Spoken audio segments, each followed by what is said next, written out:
Mike Fairborn's weather, and Mark Rosen Sports has been a presentation of WCCO Television, serving the people of the Twin Cities for 4 decades.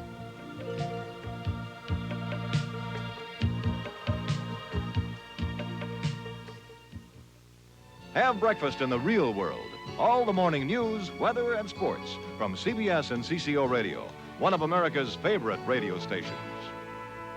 Can a bunch of misfits, Does that booger-eating spaz make me want to puke?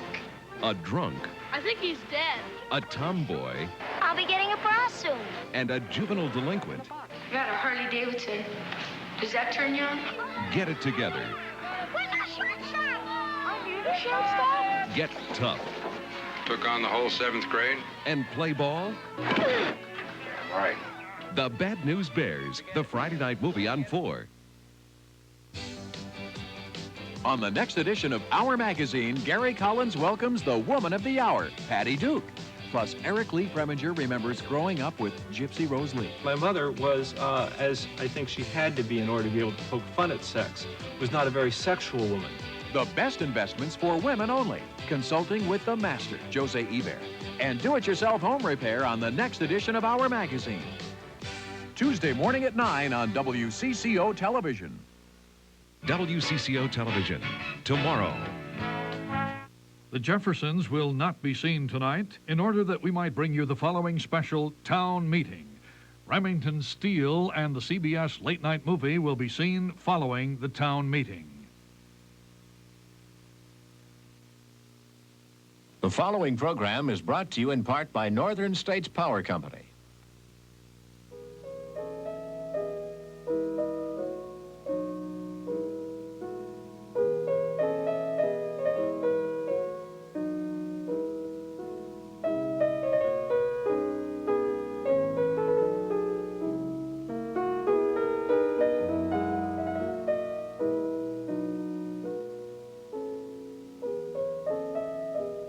Good evening, everyone. I'm Pat Miles.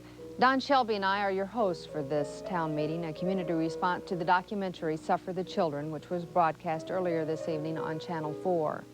You can participate by telephone during the next hour and a half. The number to call is 340-9525, and if you live outstate, you may call collect. In Minneapolis alone, 20,000 children are living in poverty, mostly with young single parents who are not equipped for the responsibility. Don and I have been talking with our studio audience about the documentary. Excuse me, folks, and we'll be back to you in just a moment. We're getting quite a range of opinion from the 24 folks who watched the documentary here in our studios. You can tell we've been talking about it for quite some time now. That's why we've invited men and women and liberals and conservatives, a cross-section of the community with a few experts sprinkled in to help where there is disagreement about certain facts. We'd like to get started right now and turn our attention to the audience that we've assembled here. And I'd like to start with Shirley Morris. You've had some opinions about where we might find some solutions. This may be an opportunity to talk about solutions. What could we do to help the situation that we've seen? Well, I think to start with, perhaps private industry ought to step up and start finding some jobs. We talk about making people economically independent. We talk about educating them and training them. Well, where are they going to work? What good is it to encourage them to stay in school, finish high school, go on to vocational, go on to colleges, where there aren't any jobs for them? When is private industry going to step up and find jobs for which we will supply the trained people? Now, I'm not talking about astrophysicists or experts in computers. The people we're talking about who need economic independence cannot take those jobs. But there are plenty of jobs they could be trained for, and the first place would be for private industry to step in. Isn't that what our president advocates? For private industry to step in and get people out of the throes of government subsidies? Well, let's see what the government can do to get the private industry to take over. You know, I think a lot of people who watch the documentary tonight and who care about the issue think to themselves, what can we do to help? Linda, I know that you and your daughter, Birgit, took someone in your home and tried to help. In fact, Stephanie, who was in the documentary. And instead of finding that you could really help somebody, you felt almost that you'd been pulled down as well. Your family situation got kind of tangled as a result, did it not? Well, it was a little difficult when you're not expecting to take other children into your home. I'm not, you know, one of these big mother types who just loves all children, and I wanted to help. I felt very sorry for Stephanie's home environment, and she's a sweet girl and a good friend to my daughter, and we tried to help, you know, for a period of time. But then I felt kind of at a standstill with the system. I felt frustrated in that two of these children at one time, Stephanie and her sister, were out on the street with the clothes on their backs. And no one was to help us, offered any help, social workers, to help clothe those kids or anything, no suggestions. They just left the kids with us as long as we were willing to do that. And, you know, I know when kids are put in foster homes, I saw some of her brothers and sisters, they were decked out in their new clothes and everything else, and it frustrated me, and the answer I got was, well, if you want to sign up to be in the foster program, you know, then you can have these things. And I thought, well, I didn't mind that much spending my own money. That isn't a big deal. But I just felt kind of a frustration there. That, and as the children were in our house longer, it just wasn't that easy for us to have 4 kids instead of 2. But the frustration your daughter, Birgit, I think, said that she felt the most was that, in fact, Stephanie ended up in the same pool, well, you know, getting pregnant, having a child. I think we felt that this girl had such spirit, and we really wanted to help her make it out of that situation. Your idea was that if she did become pregnant, or at least it was a preconceived notion, if she did become pregnant, that was going back into the same mess, starting it all over again. Birgit, that was your opinion, wasn't it? Yeah. Well, did you wonder why? Why did she go out and become pregnant? Yeah, I did. I mean, because she used to say, you know, how she'd never do anything until she was like 21, and I mean, it's just because her mom. I mean, she's had like 10 kids, and she always has another one when the youngest one goes to school, you know, because then you get more money if you have a baby.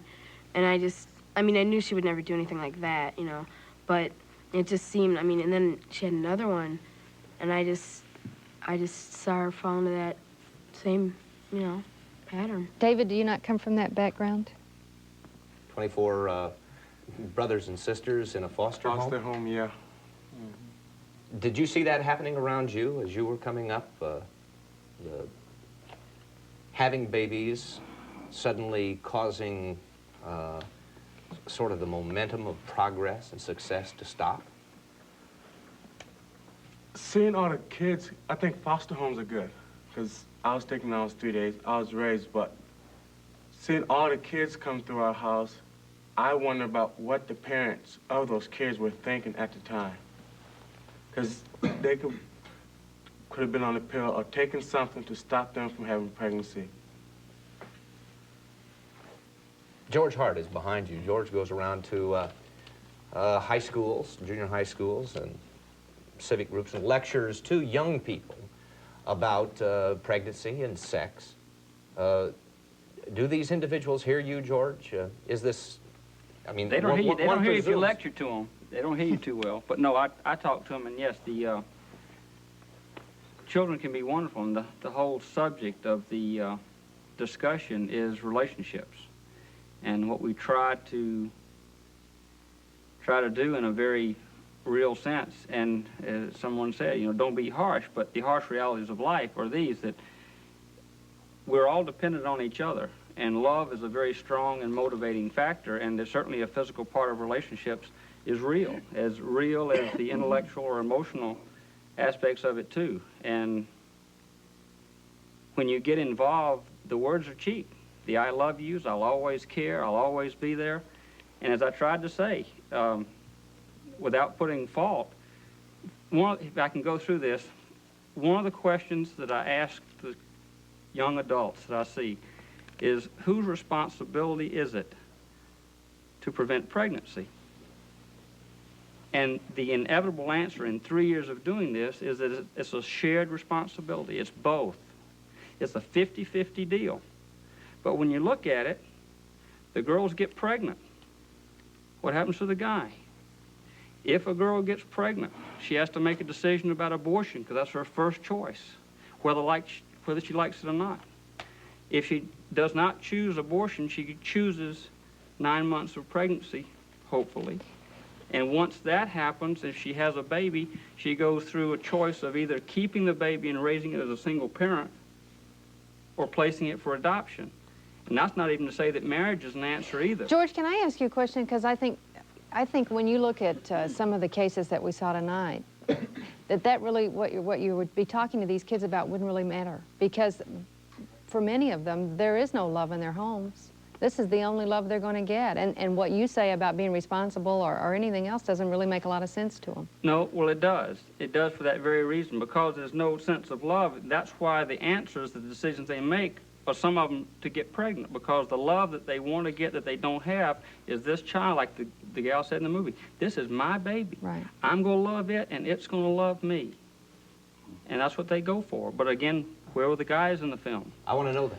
Yeah. Does anybody know where the guys were? I would like to have some of that. Would you please tell me where they went? I would like to, it would have been interesting to see why they left or why they didn't take on their responsibility. Even the one that had her boyfriend with her, he still seemed irresponsible. He was going to leave home. He was concerned about how his family was going to be after the babies were gone, so he just decided to leave and get drunk. I can't see that being very responsible. Well, see, that's the answer that everybody gets, because the answer, by going through what I just did and taking the time, is that the reality of life is that it's a wonderful answer to say it's a shared responsibility, but the results are that it's not. And therefore, somebody's got to start making better decisions for themselves. Dr. McKay, do you know where the men went? I don't think anyone knows where they went. But I'm going to ignore that question and go back to another one. Do. Yes, people want small babies. They take a bottle, they go to sleep, they're sweet, they smell good, at least part of the day. But they turn into 2-year-olds, and you heard comments. Tanya, Joey, they turn into 2-year-olds who say no. They're obnoxious, they break things, they get into things, they don't sleep at night, they're hard to take care of. And people don't have 2-year-olds, they have babies. And I'd like to hang on to these kids until they have a chance to grow up enough to realize the babies turn into 2-year-olds. And it takes an awful lot of guts to be a parent of a 2-year-old or a 12-year-old. And I think it takes some maturity of the parents, and I don't think that that's not part of the equation at all. Chair. Something that bothers me about the discussion, not for, as a clergy person, not for 1 minute would I want to abrogate a person's individual responsibility for their behavior. But we end up doing something here that I think is unfortunate. That is, it's called blaming the victim. That is to say that, and I've got 85 boys, for instance, in a Golden Gloves boxing program. 93% of those fellows do not have a visible father in the home. However, if we fight up at Jared Gamble's boys club in the north side, we've got fathers coming out of the woodwork all over the place. Statistically, we say we don't have a lot of fathers. The fact of the matter is they are there, and many of them do care, and they care a lot about their kids and what happens to them.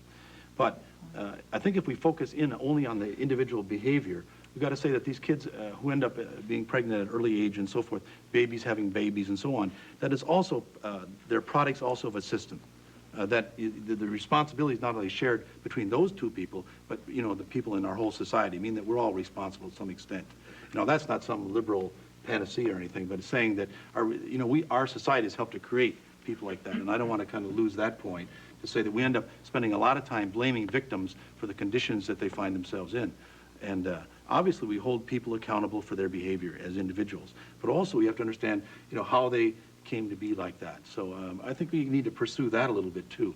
Well, in our society, I think we have to provide, though, a way for people to make it on their own, a way for them to have an opportunity for jobs. Absolutely. I have an idea for that. If the powers that be, the county government, the federal government, the local government, said anybody under the age of 18, any woman under the age of 18 who has a baby must either be in school or full-time employment to get public assistance. at which time we would also subsidize the daycare, thereby doing two things. We would give these babies a chance to be raised at least part of the time in a less threatening environment than what they're living in poverty. The second thing is we might encourage the girls to take some responsibility. And in terms of dollars and cents, the county could save money. Because if an individual works at a minimum wage job, it's roughly $500 a month, give or take a little bit. If we say daycare is $300 a month, that means she has $200 left to live on. If the county gives her $410 a month for a woman and one child, they would save $210 a month because they would make up only the difference. And then we get the kid in daycare, we get the mother trained or working, and we'd save the county money. Now, what Well, Jan, why don't we do that? You work within the system. I had a feeling that was going to come my way, Shirley. As a matter of fact, there are programs that have been started in the school systems right here in Minneapolis for young women who become pregnant and who choose to keep their child. They're daycare programs that we have operating. There's no question that one of the most important things we have to try and do with young women, minor children who become pregnant, is get them at least out of high school. That high school degree is worth just about everything in terms of making a difference, in terms of their best chance of being able to get rid of welfare and not survive on it. There are attempts. Unfortunately, there are waiting lists for those programs. We don't have enough of the daycare centers in operation in the schools, and we still have an unacceptable high dropout rate by young adolescent pregnant girls. See, but they're not mandated to either work or go to school. No, no one is. Actually, I have to correct that. By and large, there's not a mandate for a mother to work or to be in school if she has a child under 3. And again, there is an undercurrent philosophy in this country that basically says a mother and a young child should be together and at home. Jan, we're going to pick that up in just a second. We need to go to a break. We hope you'll be back with us in just a moment.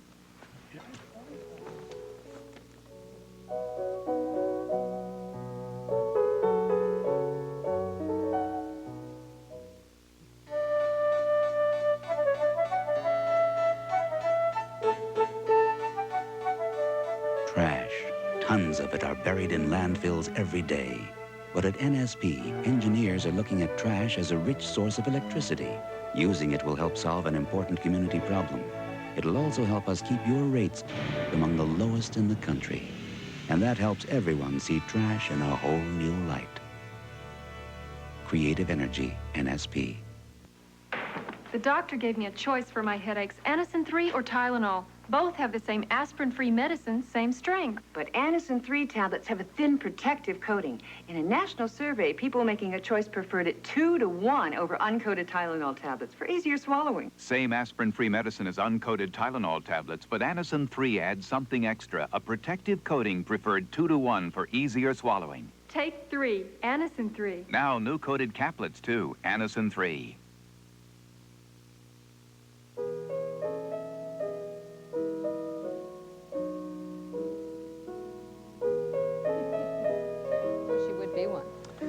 Welcome back to a town meeting, a discussion on Suffer the Children.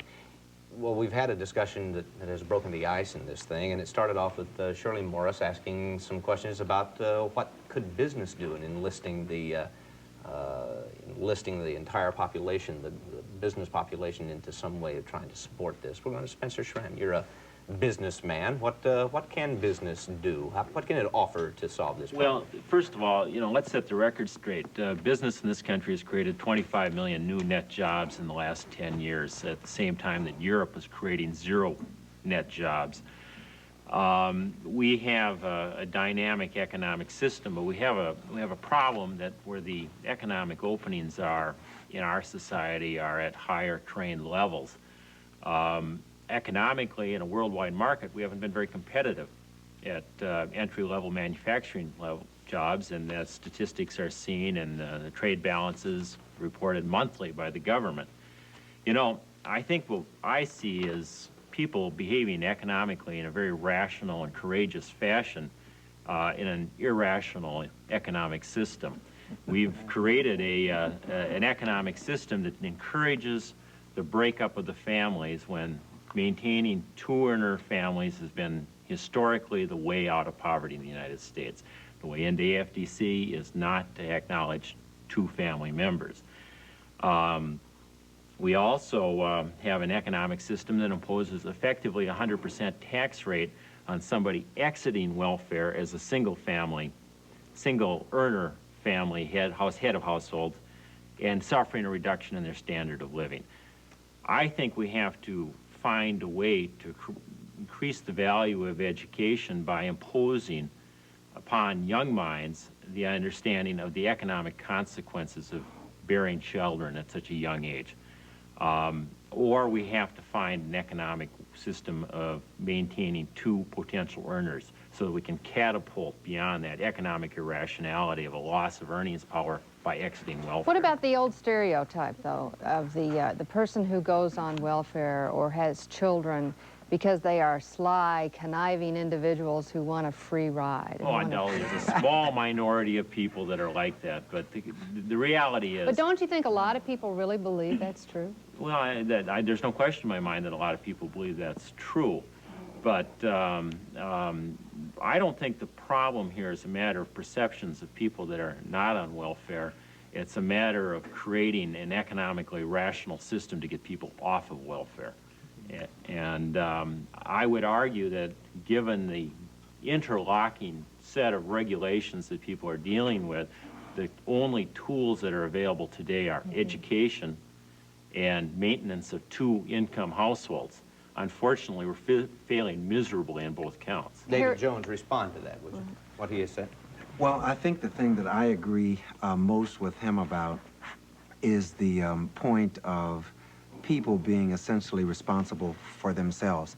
And when I think of it, it's like, to me, there is an inherent indignity in the human being submitting to an institution, be it beneficent or be it malevolent, the responsibility for determining the quality of my life. Now, I don't mean to get otherworldly, but when you look at how America started as a society, the people that came here were not wealthy. Materially speaking, they were poor. But what enabled them to leave for us what we have is that morally and spiritually and intellectually, they were moved by some ideals that made them submit and sacrifice themselves to something greater than them. Quick, someone says, well, wait a minute, your folks came as slaves. True, but that still doesn't exonerate or remove principles that made people say, look, you're my son, I love you, wish I could be around more often, but daddy gotta work, and daddy went out and worked, and mother supported father, and there was a love there that made people care for each other as neighbors and as a society because they were moving toward a common vision. And the final point here, I think often living in times like today, which are essentially secular, we forget that the preamble to the Constitution, what motivated all the great guarantees and protections that we have as a democratic society, were rooted in the acknowledgement. I think what we saw, though, David, in many of these cases are children that are growing up in homes where they don't have a solid foundation. And my question to you is, what do we do to break those kids out of that cycle? We're doing what I was trying to get at. And here's what the problem, Pat, is philosophical. The problem is, in light of a definition of what is right, and how do you know it, and what won't fail, and how should the human family and the individual family of whatever race be constituted? What is the proper model? What is everything we saw in that documentary jumped out of one occurrence? Alice? Sex. Without and outside of the proper framework for sex. What is the purpose of sex? The purpose of sex is procreation within the unit of a man and a woman who love each other. Why is love important? David, you know, it's a philosophical question, but the fact is these people have already had sex, and now we have the children, and Alice, what do we do Yeah, but if we them? keep following that, we'll never solve it. I mean, we got to come back to what is proper. And deal with what is now, though. Hear what happens beyond or before that philosophical discussion can happen. We've got to know the reality of where we are and why those individuals work within the system. Speak up. I can see you back there. Go ahead. Speak up, please. Let me pick up on a point that was said earlier about the economic realities of the welfare system, because I think it's very important that people understand that the current way we operate our welfare system today is not one which encourages people to work their way off welfare. A half a dozen years ago it was. Today it is not. The risks are too great. The loss to the woman and the children of absolutely essential benefits is absolutely major. A very simple solution, politically difficult perhaps to achieve, I think, for those of us who work within this bureaucracy, is one of restoring the ability of women to work their way off welfare and not be subjected to an immediate loss of not only ongoing income benefits, but medical care and child care. That's one start. Let me try to clear that up. And what you're saying is, I mean, in most cases, like we know, if they work and get extra income, their benefits are reduced. Now, is what you're saying is reduced. Their benefits are a lost. cut. The basic. I'm just trying to get to the point that you're saying if they could build up a fund, if they could keep their extra income and build up a fund, that would give them a stepping stone? Yes, let's give them a stepping stone. Okay, that's what I want to make sure you... Basically, keep this figure in mind. By and large, a woman who is looking at earning more than $4 an hour is going to risk her entire benefits from the welfare system. Now, if you're raising a child or two, that's an extraordinary risk to take. That's why I wanted to clear it up. So that stepping stone, if they could keep the extra money as a stepping stone to get off. And have a gradual reduction in benefits. I'm an example of that. I am a person now who's the executive director of an agency. I have 2 grown children. All 3 of us are taxpayers. I grew up in this city. My children grew up in this city. I was once a welfare recipient. I also lived in public housing in the Glenwood-Lindale Housing Project on the near north side. At the time that I was on welfare, what enabled me to get off were 3 things. 1, I had a supportive family, as the gentleman refers to, who loved and cared about me. I had some emotional support, parents, brothers, people who cared for me and had demonstrated love to me. Secondly, I got involved in the Head Start program, which was a supportive environment for me intellectually. I got involved as a volunteer. Eventually, I was offered a job in that agency. That was some 16 years ago. I've been there ever since. I've worked my way up in the program. I am now the director of the program. At that time, the welfare program had work incentive. I was allowed to earn so much money without losing my welfare benefits that enabled me to get to a place that was a break even and I could get off of welfare.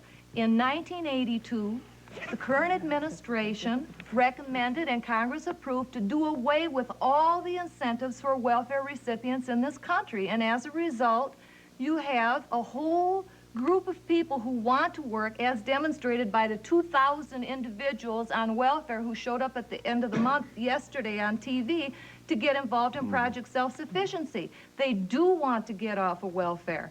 There is just no way for them to do it. The woman who so heroically in this documentary tried, she had her kid in daycare 12 hours a day. She worked a job. She wanted to enroll in school. And even then, she had a housing subsidy and a child care subsidy, which none of the other women in this particular documentary had.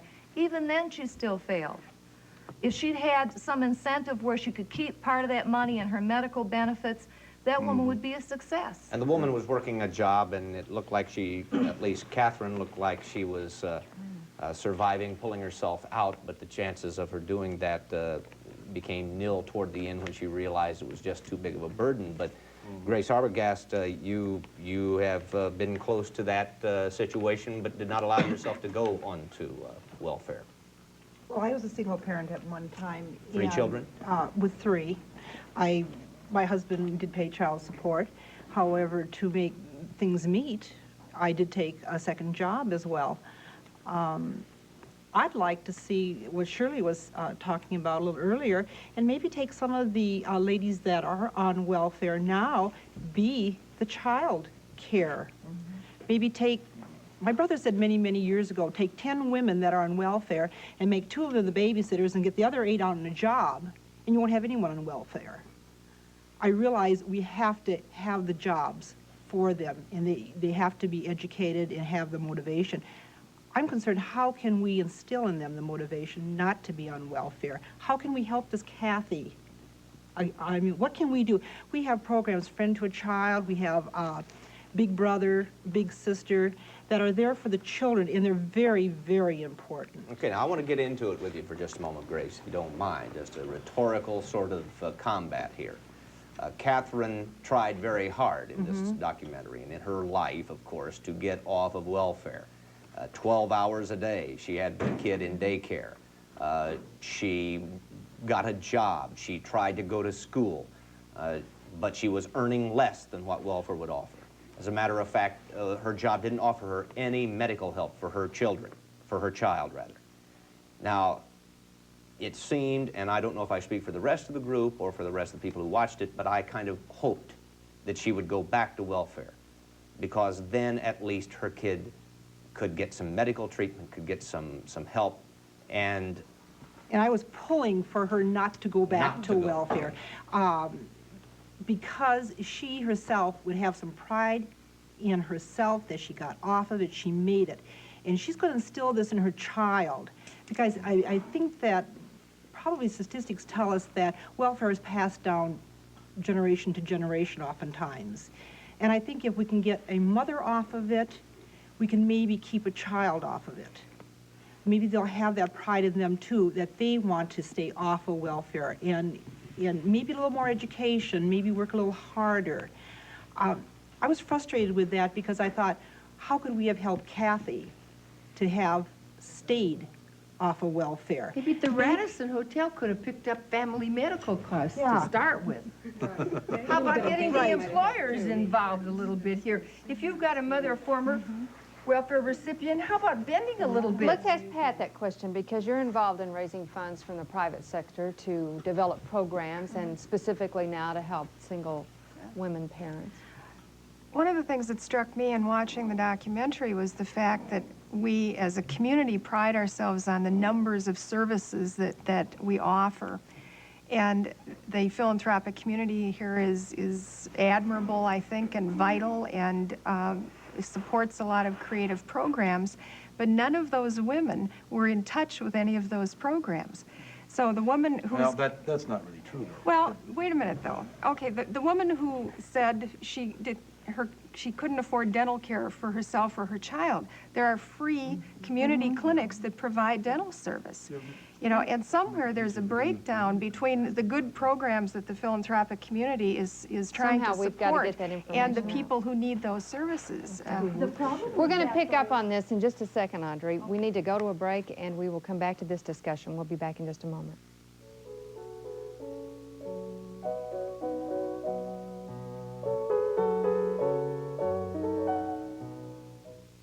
Is it possible to produce electricity and keep the environment sound? NSP has spent more than $300 million since 1970 to make sure we do both.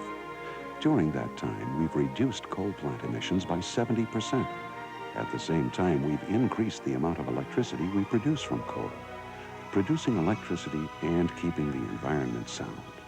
At NSP, we don't think we have to sacrifice one to have the other.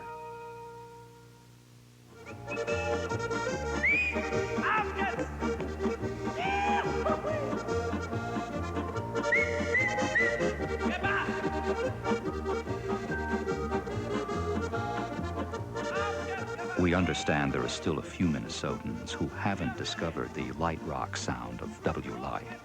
You're not one of them, are you? Light rock, less talk. W Light 103 FM.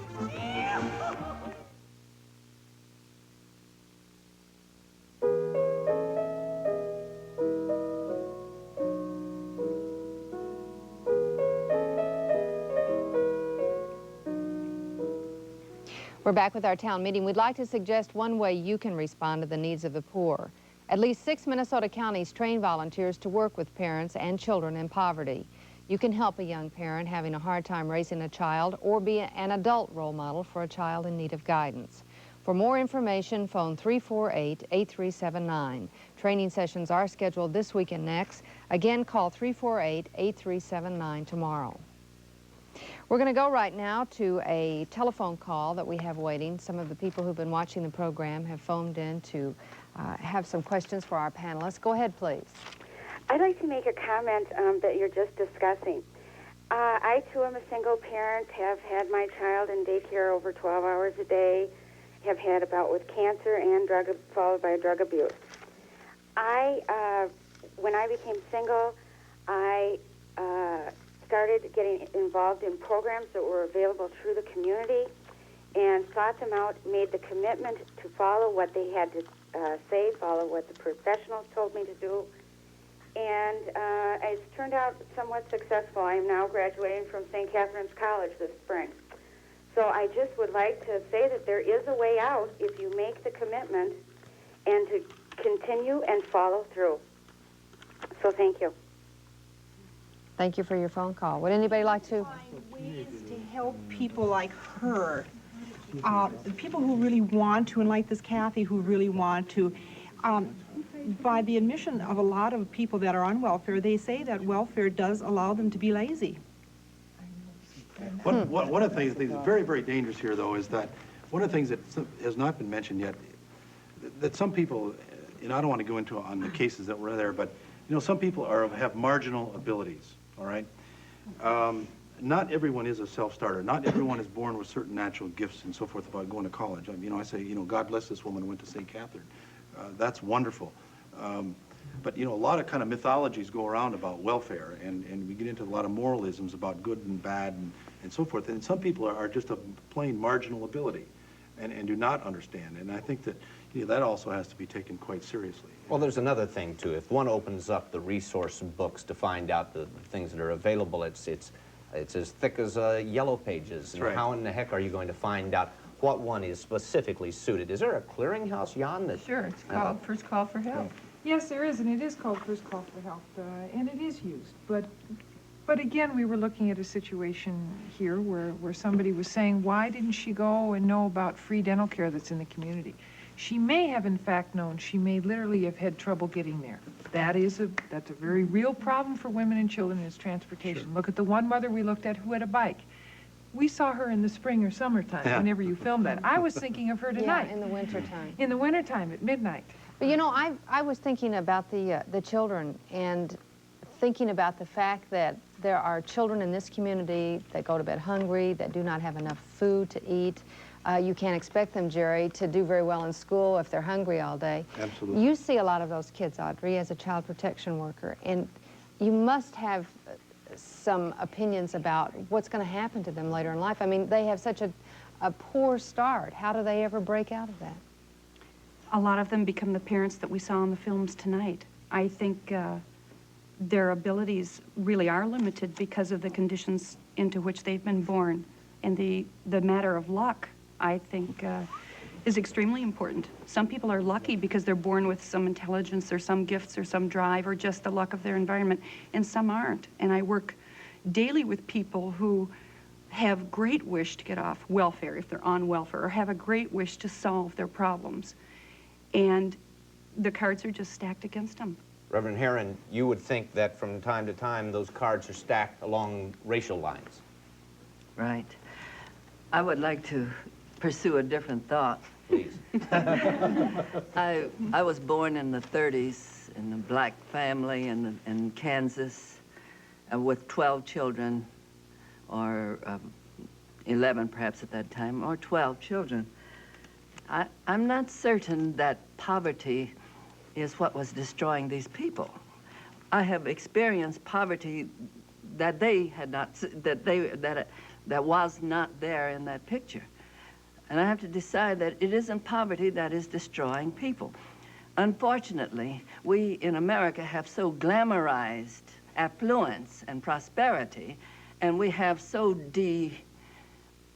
defamed poverty that we think that the best thing that can happen to a person is to become prosperous. And maybe the best thing that could happen to a person is for the person to become, to come to himself, to understand who he is, and that who he is all right. We in America think that there's something terribly wrong with someone who is poor, that they're damned, they're hopeless, they're no good. we're saying that to people, and people are beginning to feel that there's nothing in them that is good because they're poor. And tonight, all we're talking about is, you know, how to not be poor. And I'm thinking that's the wrong pursuit. But Reverend, I'm talking about people that don't have enough to eat. Okay. There's a difference, is there not? Let me say this, that the solutions to what we're looking at are multiple. There's no one solution. But I tell you, you can get the person off of welfare, but if you leave them in the same mindset, we have people who are not on welfare who live worse than those people who are on welfare, not economically, but morally. They're destroying themselves, destroying their families. There's incest among rich people. Prosperity doesn't solve anything if the mind isn't turned around. How do you turn that mind around? Oh, I am saying that we need to pursue the Catholic bishops wrote a letter talking about the inherent evils in capitalism, and that's an economic system. I suspect that there are some inherent evils in Americanism that we need to take a look at. When we say that if you're poor, there's something wrong with you, and when you understand that perhaps the majority of the people in the world are poor, then there's something wrong with us for saying that. Go ahead, Carol. Go ahead. Well, I'd like to just take a new tack and respond to the last couple people with whom I basically agree, because I don't think poor is the whole problem. It certainly is part of the problem. But so far we've focused almost totally on the mothers and the situation they're in and the problems. And I'd like to have us take a look at the children. Because I think we have to talk about prevention. Now, I don't think sex is going to go away. And I'm not talking just about prevention in terms of birth control or information about sex. But it seems to me that one of the big problems that we saw in all of the families that we saw in the documentary was the lack of family models and the lack of strong family support and role models, particularly for the men, who themselves grew up either in families with drinking problems or with no men present. And I'm thinking also of the CBS documentary the other night where that was certainly true. Now, there's a place where all children in our society spend a great deal of time, starting at age 5, for a half day usually to begin with, and then for a whole day until they're about 16 years of age, they're in school. And I think there's a whole lot that we could be doing in our schools in the way of prevention. I'm not talking about indoctrination. I'm talking about teaching kids skills, but not just reading, writing, and arithmetic. I'm talking about integrating into our courses, teaching them how to deal with money, how to be consumers, how to make choices, how to discuss moral dilemmas, how to talk about responsibility. And it seems to me that this is something that we could do better and differently from what we do in most of our schools. I'm talking about from a very early age, instilling in them by what we do in school that they are important, that they can do something about controlling their lives, that they are unique and valuable, and something that raises their self-esteem. Frequently, our schools don't do that. And that is the whole purpose of Head Start.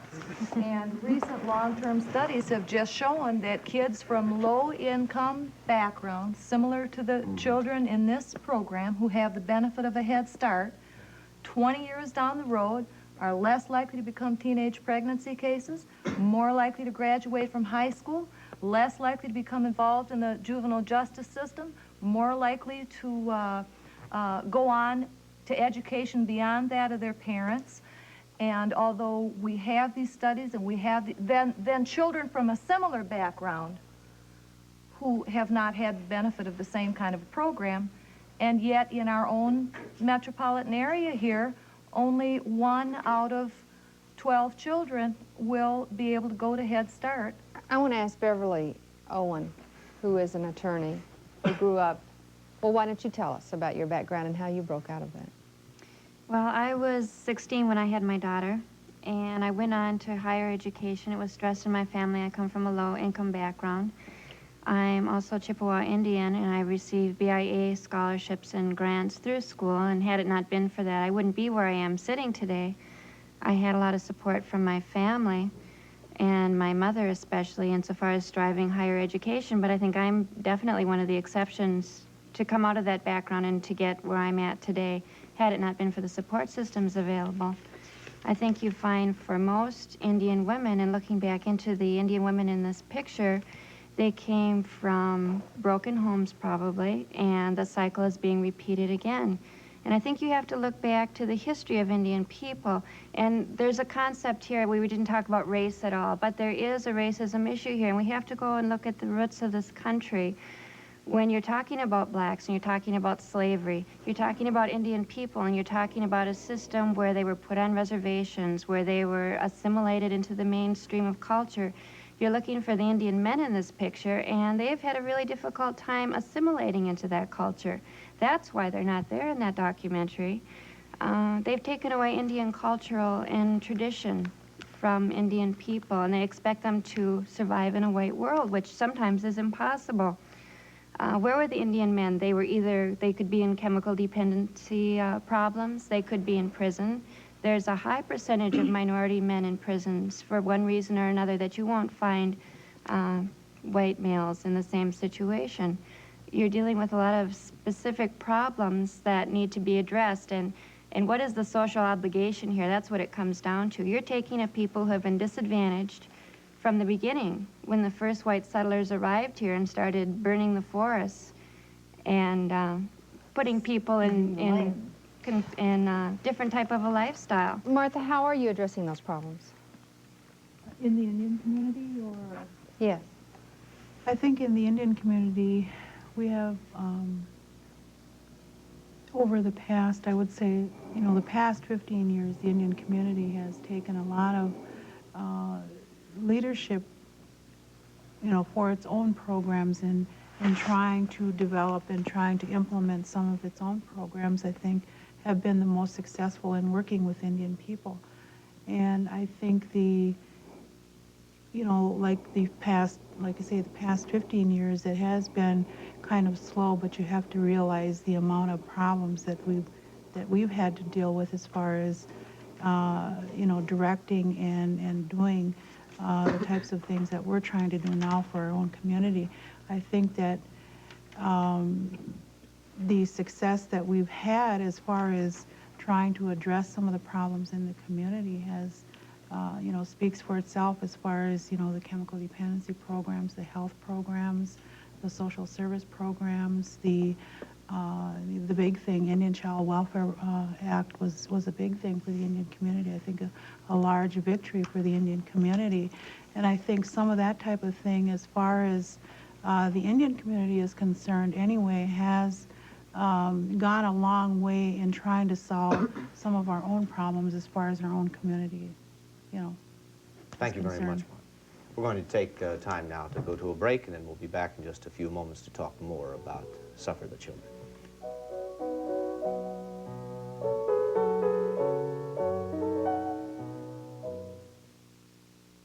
The lowest cost electricity is produced by the most efficiently run power plants.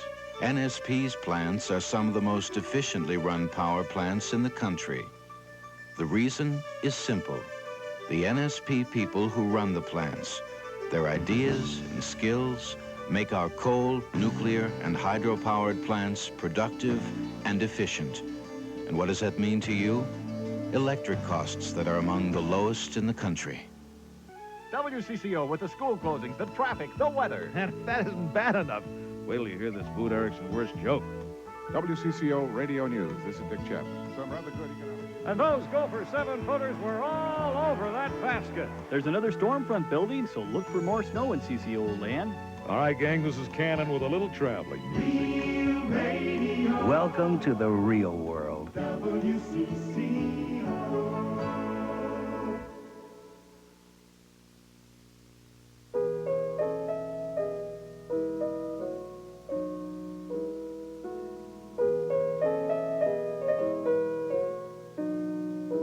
Now about to continue our discussion on Suffer the Children town meeting. We're going to take a telephone call right now from an interested viewer. Yes, you're on the air.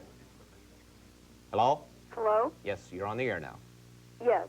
I find issue with a lot of the discussion that's going on at the town meeting. I hear a lot of discussion about greater education, more morality, and more principles instilled in children and in these young women, and also comments from the gentleman from the business community about how many jobs have been created and, you know, what business has done. When the fact of the matter is that women are grossly underpaid, and it's those types of attitudes that talk about the roles of women in this society that maintain this system of inequity. You know, I'm sitting here and I have a JD, and you know, as an attorney, I make 63 cents to a dollar. You know, female attorneys are underpaid. Women who, in all professions, you know, it doesn't matter the amount of education that you have. You know, I think that,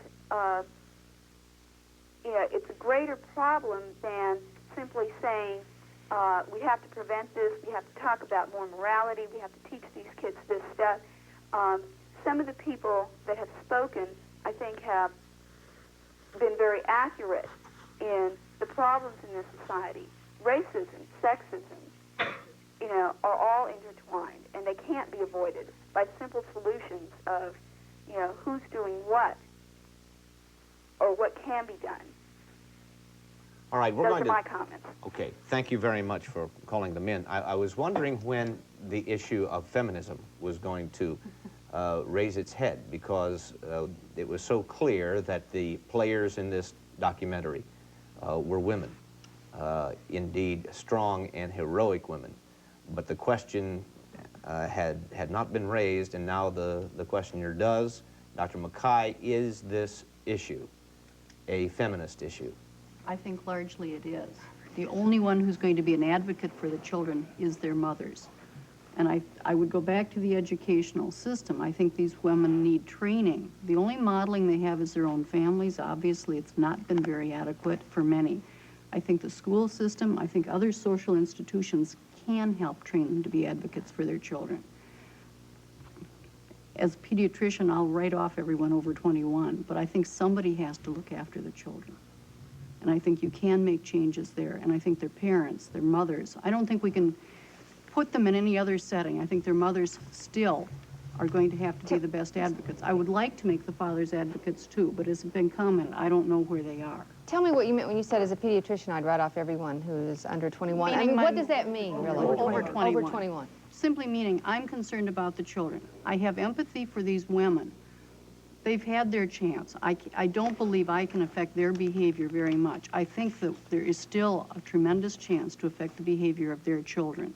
But let me ask this question. We've seen this happen in the community where the strong image of the single parent mother is that she has been able to survive, that she did raise her child, that she didn't need the old man in the house, and that the young daughter, wishing to not perpetuate the cycle, wishing to model on the strengths of her mother, those things that are perceived as strengths, that she did it alone, wishes to have that child, not because she's ignorant, not because she's uneducated, but because she has designed to have that child so that she can replicate the successes of her mother, those oddly defined successes. But I want to be like my mom, and I want to do that. Is that a feminist issue? If I repeat what I heard in the documentary, I did not hear anyone saying they wanted to be like their mother. I heard some very negative comments. My mother beat me, my mother drank, etc. I don't want to be like my mother. But whether you want to or not, modeling is a very powerful influence, isn't it?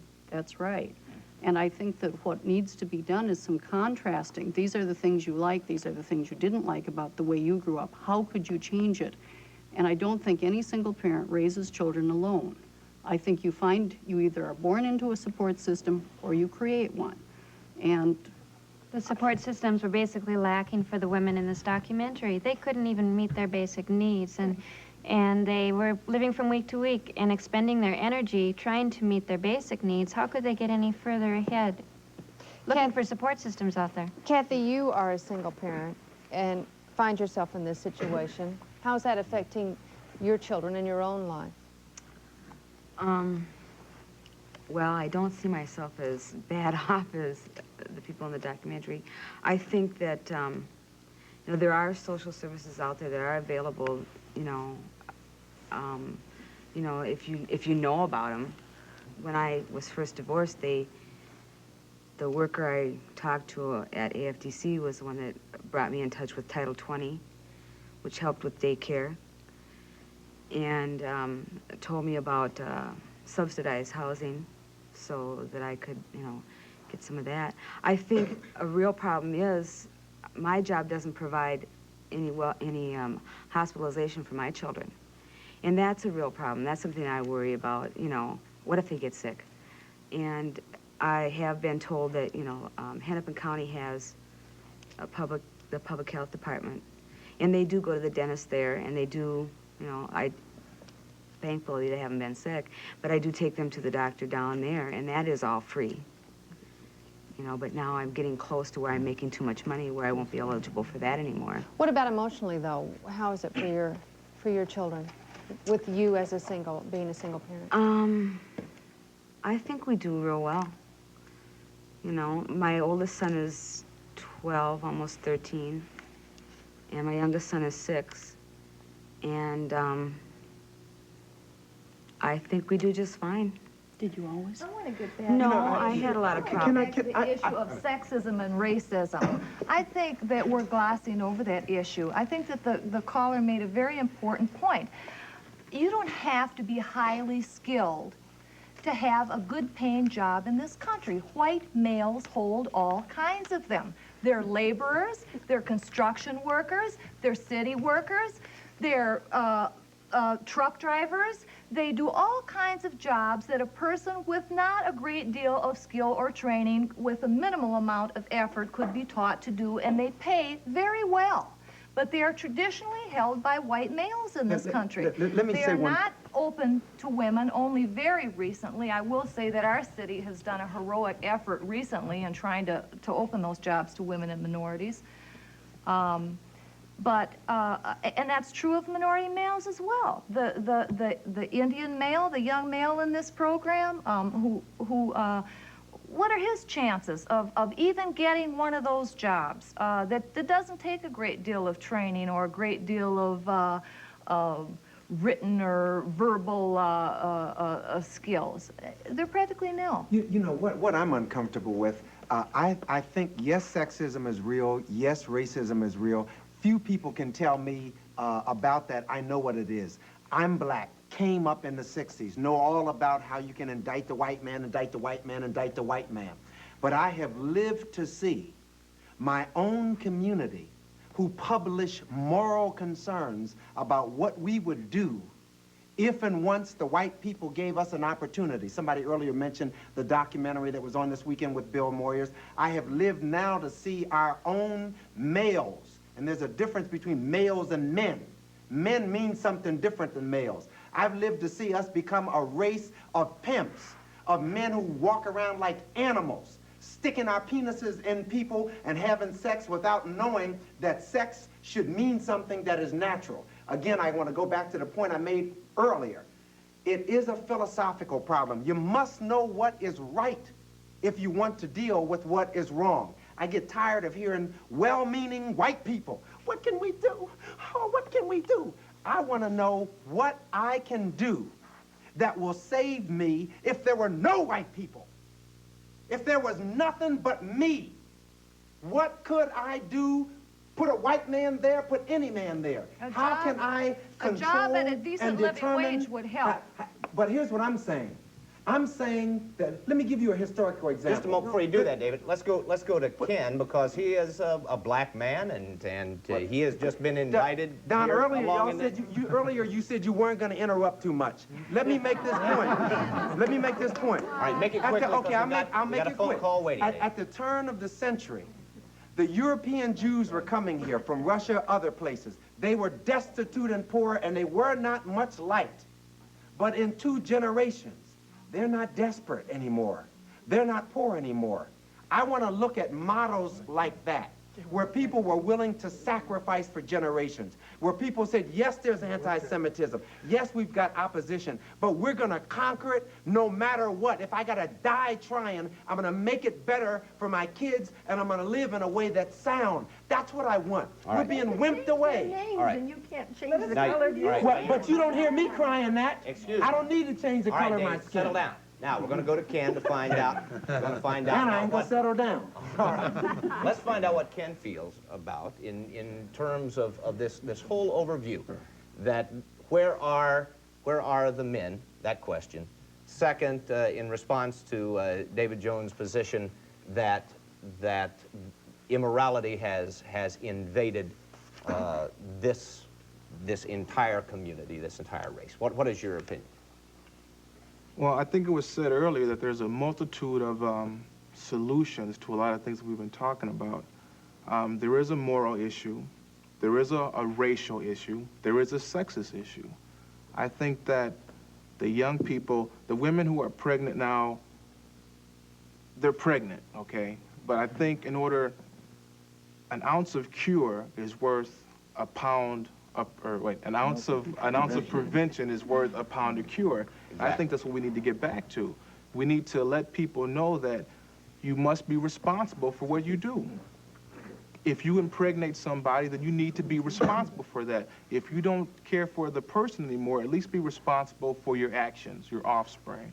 I think that's something that we need to address. Also, I'd like to make a point that not all people who have kids out of wedlock are irresponsible, okay? I was one of those. My oldest son is 5 years old. I've been taking care of him since he was born, okay? But I've just decided to get married, okay? So not all males are like that. So there are some males that are still around, okay? I would suggest there are a lot of them. Right? Yes, okay, well, I just don't want to focus on that there are none, because there are some. We need to make people aware. We need to educate people. You know, I think one of the problems, though, at least one of the things I see, is that, you know, it's important to educate. But where do you learn these things as a child? We can't leave it up to the schools, because kids learn from their parents and from their role models. Right, but the parents need to be taught. Someone has to teach the parents. If the parents don't know, then someone outside of the family has to teach them. And then hopefully they will, in return, teach the kids. And then the kids can go on, and we will stop this progression. All right, now we're going to, thank you very much, Ken, for that. We're going to take a break here in just a moment. When we come back, we're also going to mention that there are some white people on welfare, and that even though we have discussed racism and sexism, the issue extends beyond those boundaries, and we'll talk about that when we come back.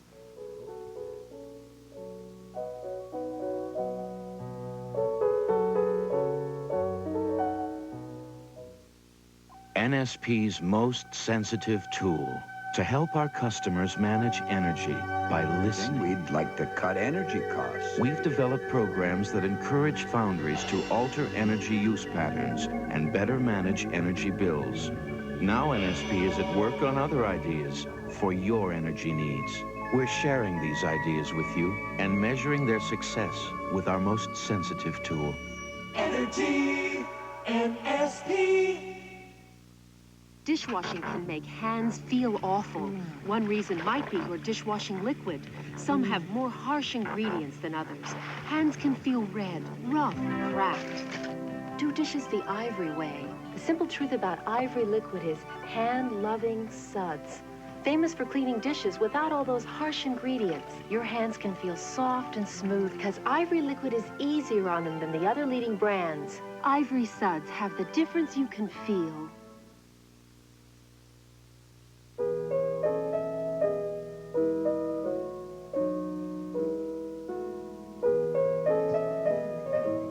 We'd like to welcome you back to our town meeting on Stuff for the Children. We have a phone caller who is on the line right now with a question. Go ahead, you're on the air. Hello? Hello, go ahead. Yes, I just, first of all, wanted to address a general concern of mine. All of these people have one thing in common, it seems like.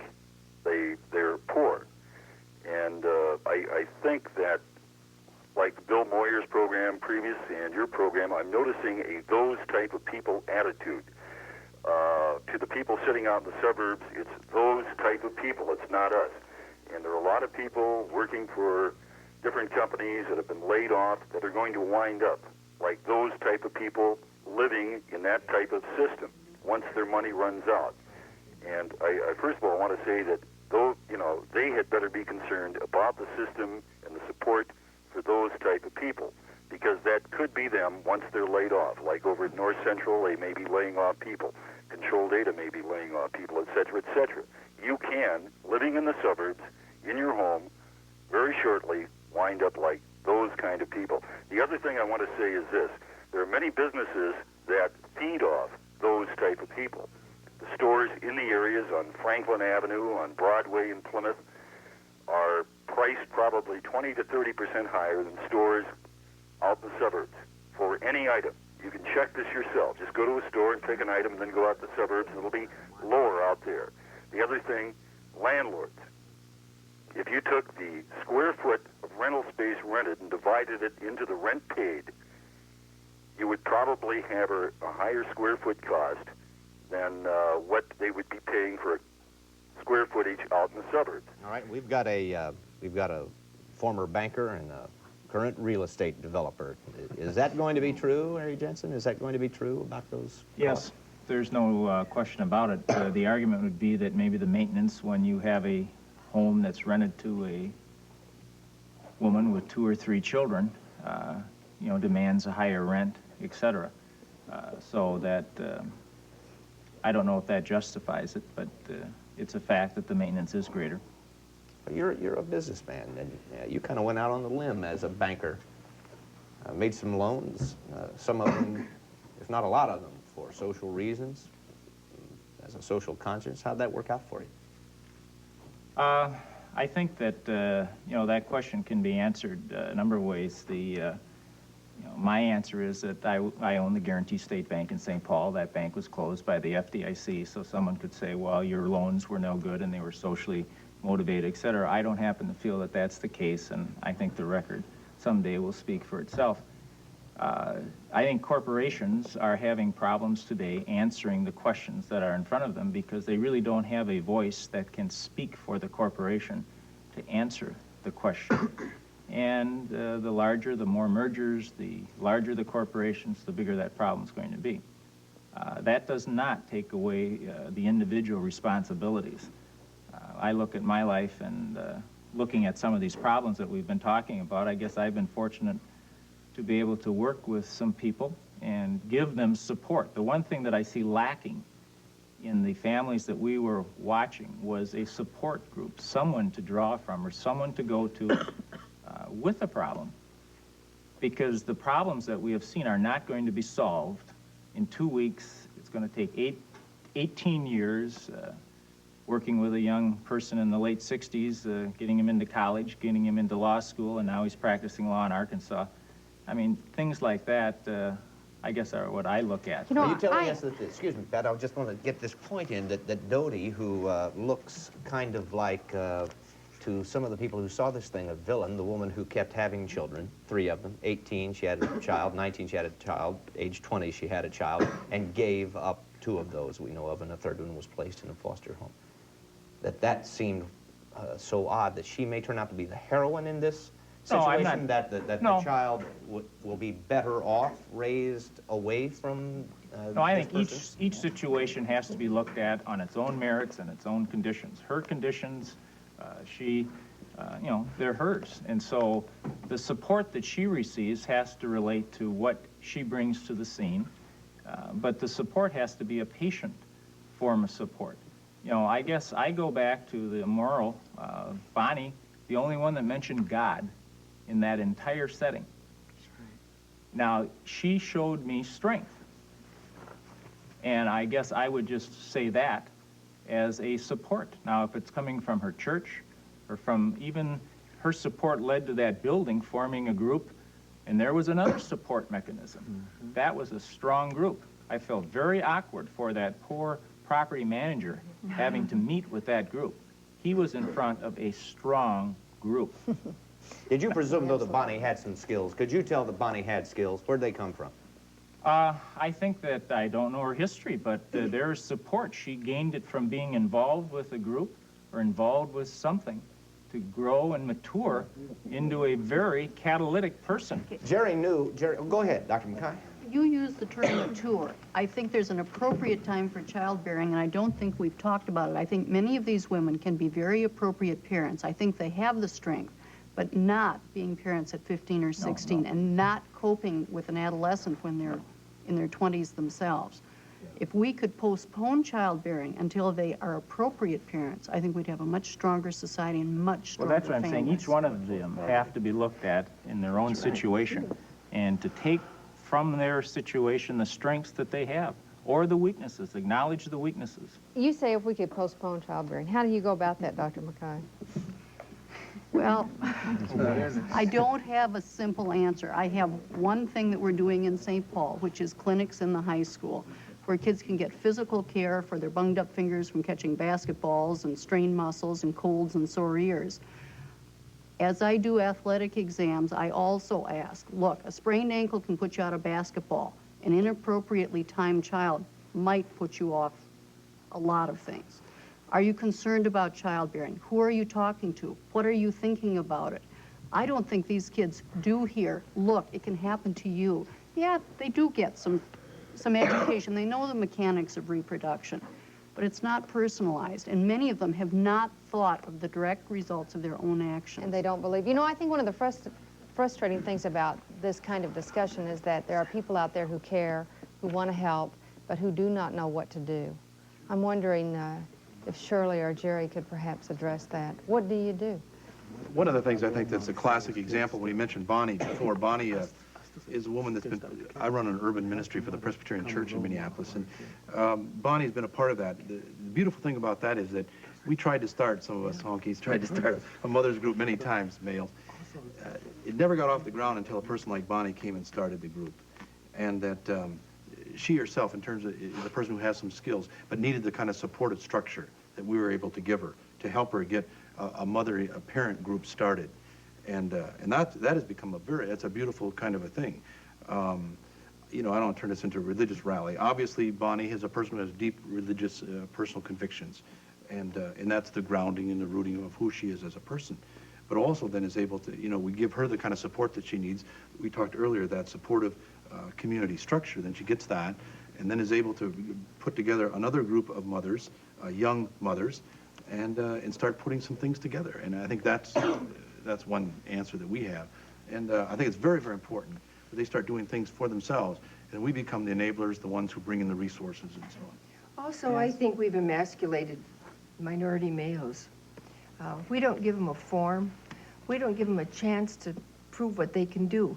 There are many young black men where I work who are very, very skilled mechanics, very skilled. They can make cars run that I don't believe anybody else could. But they don't have any place to go and work. Nobody's going to hire them because, number one, they don't have formal training, and number two, because they don't have formal education, they can't get licenses to practice mechanics. They're excellent. They don't have the money to buy the tools. Mechanics evidently need their own tools. That's just one teeny tiny thing.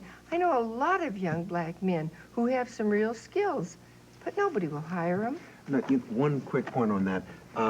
White society has not emasculated us. The only way you get emasculated is either somebody's got your hands tied behind you and they go ahead and they do it. We are emasculated because we do not know how to establish ourselves in terms of our community, business, how to build our own support institutions. I mean, I have to keep saying this. All that I want from someone who is rich or wise is the mechanics of how you become wise, the mechanics and the principles of how you become rich. It's the old saying, teach a man how to fish and he won't have to keep coming to you, begging you to feed me. Okay, David Thompson, is that true, what the man says? You're in college now. Now, here's a person who is destined to failure. Foster home, given up the age of 3 days, 24 brothers and sisters, but now you're in the University of Minnesota studying toxicology. How'd you do that? Where'd you learn those skills? My foster parents.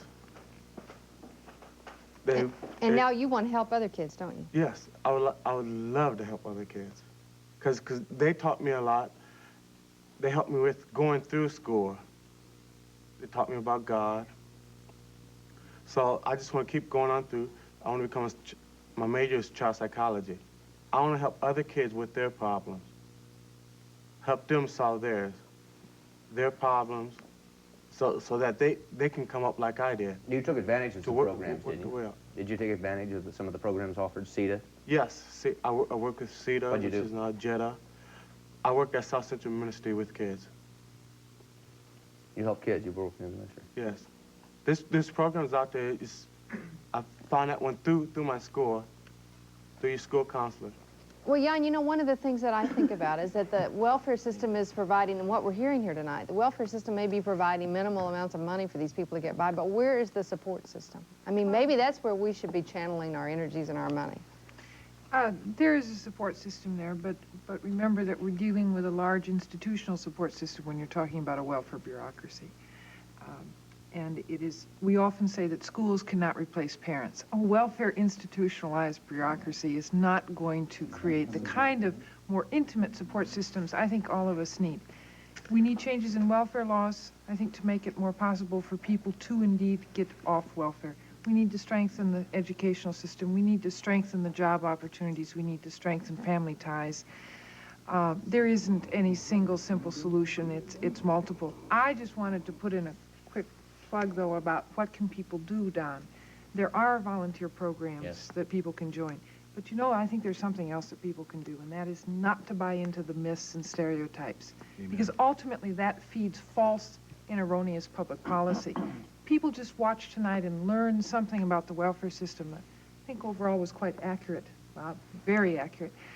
Maybe they will not be quite so quick to buy into a lot of the myths that unfortunately have led to some very bad public policy. Yes, we're going to go to a break, and we will come back and we'll try to address some of the questions that everybody still has. We hope you'll join us in just a moment.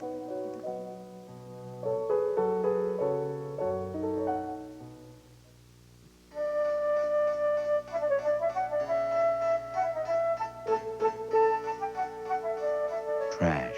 Tons of it are buried in landfills every day. But at NSP, engineers are looking at trash as a rich source of electricity. Using it will help solve an important community problem.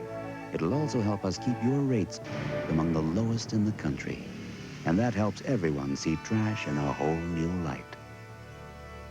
Creative Energy, NSP. That's one doozy of a cold. Oh, one miserable sore nose. Hey, you sure the mail must go through? That's why I got you, Mops. And Puffs. Oh, thanks, but Puffs, I've used these others for years. Oh, your sore nose needs Puffs. They're softer. Hey, they are softer. Puffs are puffed to be softer. They're thicker. Thanks, Eddie. That's what I call a first-class delivery. Puffs, the softer way to blow.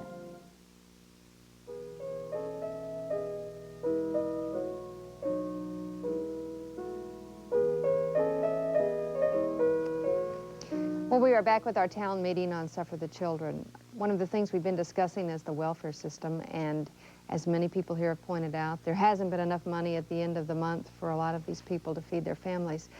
Cindy, I know that you work with some of the food shelf programs, and you're seeing a lot of people who are, in fact, on welfare, receiving checks every month, and yet they're coming to you because they don't have enough.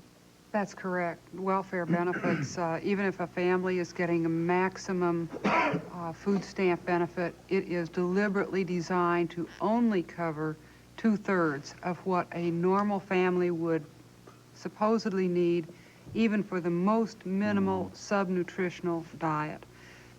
The other third of their food budget is supposed to magically appear out of discretionary money that they get from somewhere.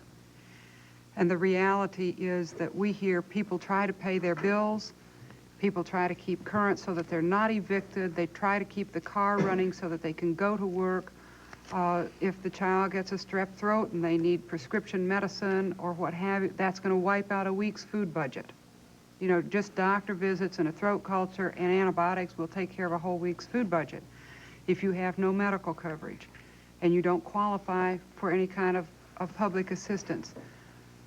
Food money tends to be discretionary money, and people pay all their other bills first and then hope that they can go to the soup kitchen or to the food shelf and get what they need from charity.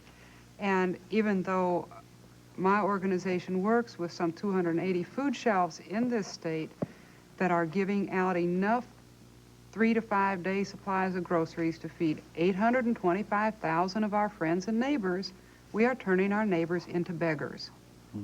Because our national public policy does not exist.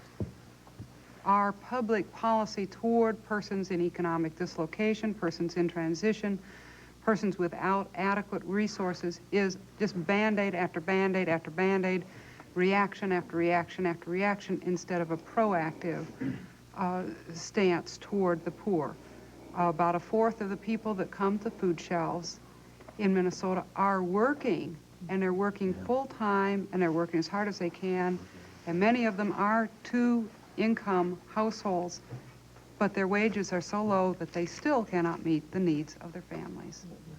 And I think looking at all of the women, except perhaps Kathy, who seems to have some sort of buoyant spirit that's carrying her through day by day, I see depression, I see hopelessness, I see despair, I see alienation, you know, and these women, or I guess my question is, are these women really capable of parenting and nurturing their children when they are under that much emotional stress? We have some women, themselves? I think, who've been through that depression and have, in fact, challenged that situation head on. Perhaps Audrey would like to address that. I think that that despair is so spirit-rending that these women are heroic to get up in the morning. And I also think that it takes a great deal of courage and love to put your child in foster care, because you realize you're at the end of your rope and you might hurt the child. It's enormously difficult to do that. I don't know if I could do it. And the woman who had 2 children who chose to make adoption plans for them, who among us could do that? I think that's tremendous courage. The despair, I keep hearing us talking about people, you know, getting up and picking up their beds and walking, but the people I meet are at such a level of despair, they can hardly conceptualize that. One of the things that really comes across strongly is the fact that there's never any respite. There's never any time out. And it seems to me that it wouldn't take a whole lot more of a support system to allow some of these women to make it. I agree that I think they show a great deal of strength and a great deal of courage. And we have a couple of young people on our panel tonight, and I'm wondering, Steve and Birgit, what are you guys going to do to change things for your generation? Well, I can just say for myself, I've been trying to say this, but I finally got the guts here.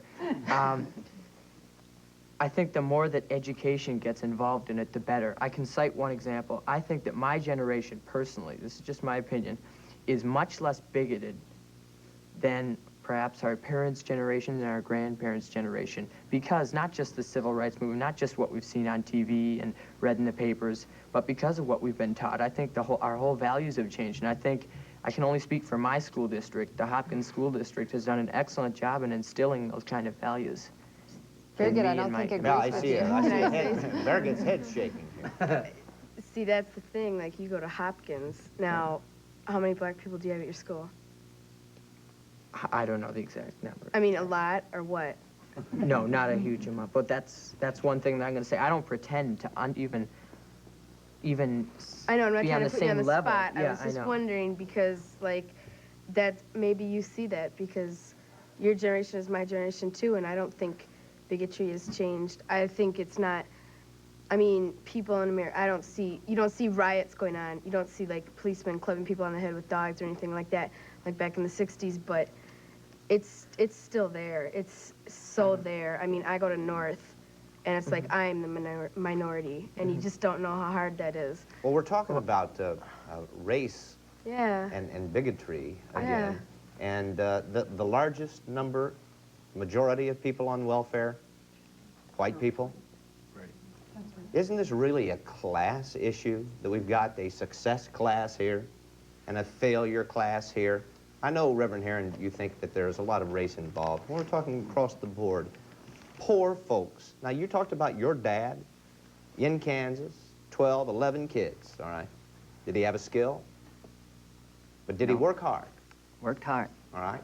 That's different than being poor and not working. So why can't we do that? Okay, our generation, you know, we have, I just, you know, I don't want to tell my son that, you know, our ancestors were slaves and you're not going to make it because you're black. I don't want him to believe that he's already starting off bad just because of his color.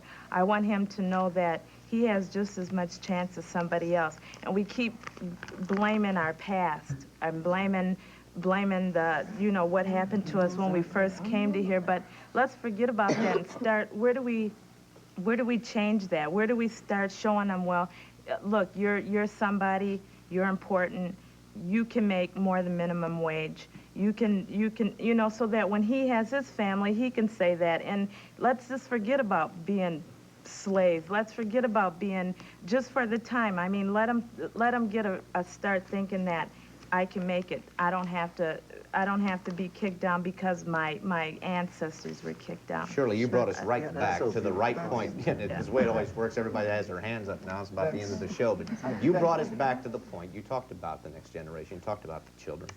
Bob Thurber was responsible, along with John Carlson, for the production of this Moore Report.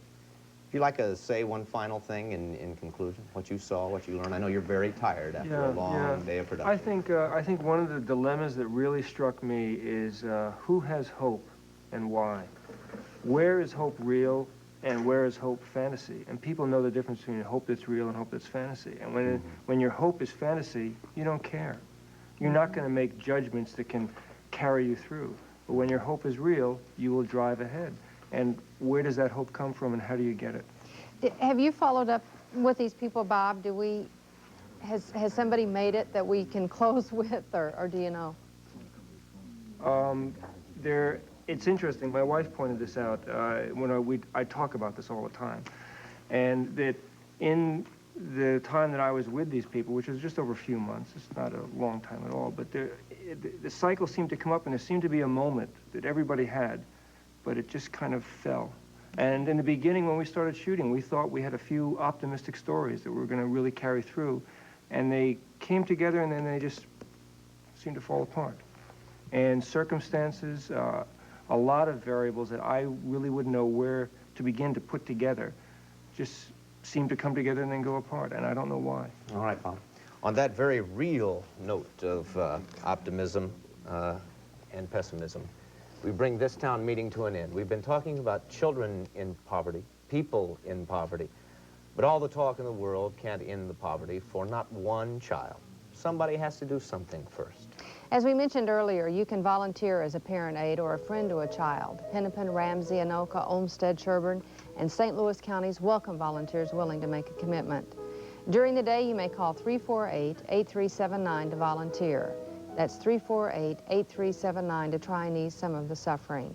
We want to thank all of our panel members tonight and the people who called with questions. We thank you for joining us. With Don Shelby, I'm Pat Miles. Thanks for being with us. Good night. Good night.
The preceding program has been brought to you in